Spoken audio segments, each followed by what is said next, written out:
Hi everyone, it's Miss Dragonfly back again, and this is my review for episode 6 of Married at First Sight season 4. Now we catch up with the newlyweds from last episode. It's the morning after with Michelle. She said Jesse was a peaceful sleeper, and at the moment things are moving along well, and he is lucky that he's easy to get along with. Over with Sharon and Nick, they had called room service. Sharon said they had cuddles and kiss and felt really relaxed with him.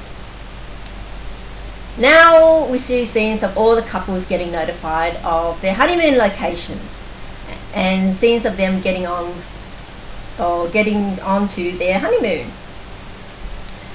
At the honeymoon, we see Sean waking up earlier and making breakfast for Susan. He says they are connecting well and talking heaps. Susan sees the quality of how he treats her and how loving he is. He's listening to everything she says. So they are getting along extremely well and all is well. So we'll leave them to it. Now over to Deb and John, things are not as rosy. Deb says so far she and John are the direct opposites in almost everything. She complained that he tossed and turned in his sleep and snored, so she had the worst night's sleep ever. She says it's very difficult to have a stranger in your bed. They continue to have problems until Deb and John started sleeping in separate beds to alleviate that problem for Deb. Deb thinks that things are not working. Now John has really tried. He even tried to do a yoga class with her, as that's what she likes. John says that he tries to get along with others, but he constantly feels that he's disappointing her. Things got so bad that John later decides to move out to another apartment as they are not getting on. Deb complained why they went to all the effort with the Polynesian theme when they didn't even get her a Polynesian man. She got nothing that she wanted. The orange cake she got wasn't even gluten-free. Now, I previously said when I first saw her that I thought she was still quite immature, and it seems, looking for that, I am proven correct. Switching over to Scarlett and Michael. Michael thinks Scarlett is gorgeous, but was dragging his feet about telling her he's a stripper. He eventually tells Scarlett that he's a stripper on the weekends as well. Scarlett is shocked and a bit disappointed. She says that if he's a nice person, she wouldn't hold something against him.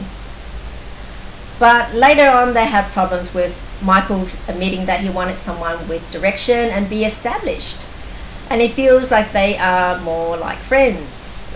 Remember back to the review when I did of their wedding, that's what I said, that I felt that Scarlett was too much of a princess for Michael and that Michael needed someone with confidence and direction. Now Scarlett snapped back and says that he's a fake person and he was being affectionate with her and then coming out and saying things like that. She thinks that he just wants someone to fool around with and come home to after he does his stripping. Over to Sharon and Nick, they are bonding well. Nick's saying they're both open to having kids, they get along really well and they're really enjoying the honeymoon. However, things got rather prickly because Sharon had admitted to him that she had cheated in the past a long time ago. And remember, Nick said that cheating was a deal breaker for him. Now over to Michael and Jess. They are taking it slowly, and with Jesse saying that he will make his move soon. Over to Eleni and Simon. Eleni says that he makes her feel comfortable, but the physical attraction is not there yet.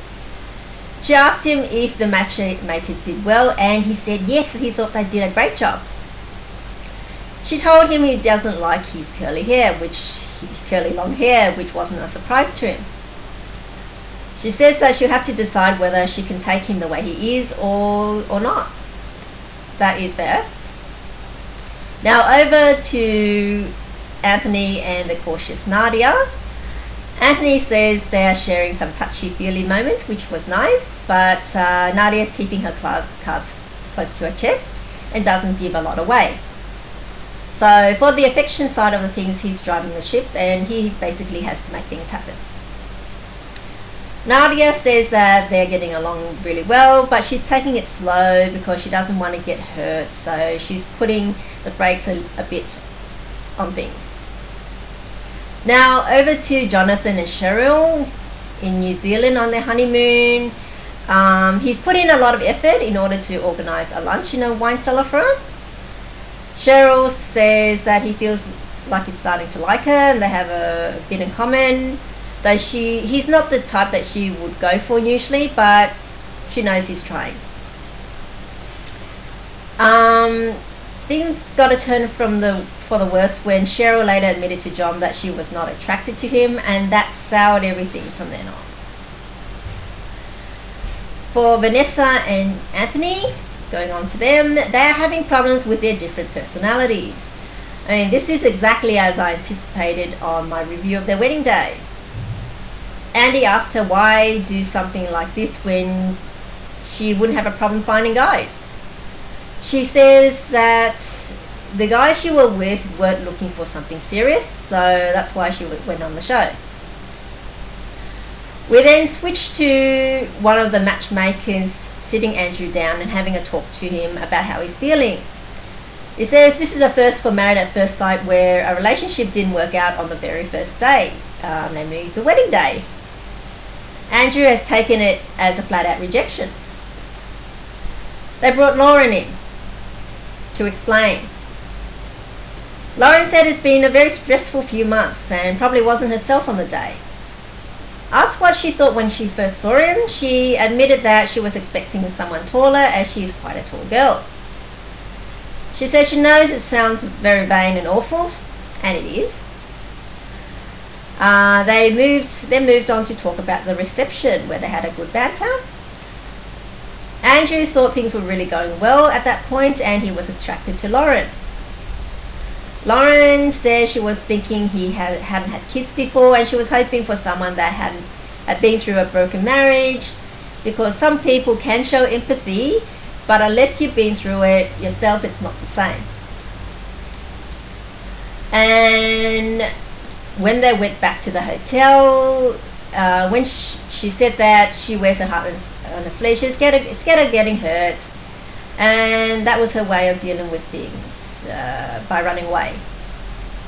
She said she was thinking about her son and future and putting that first instead of an experiment.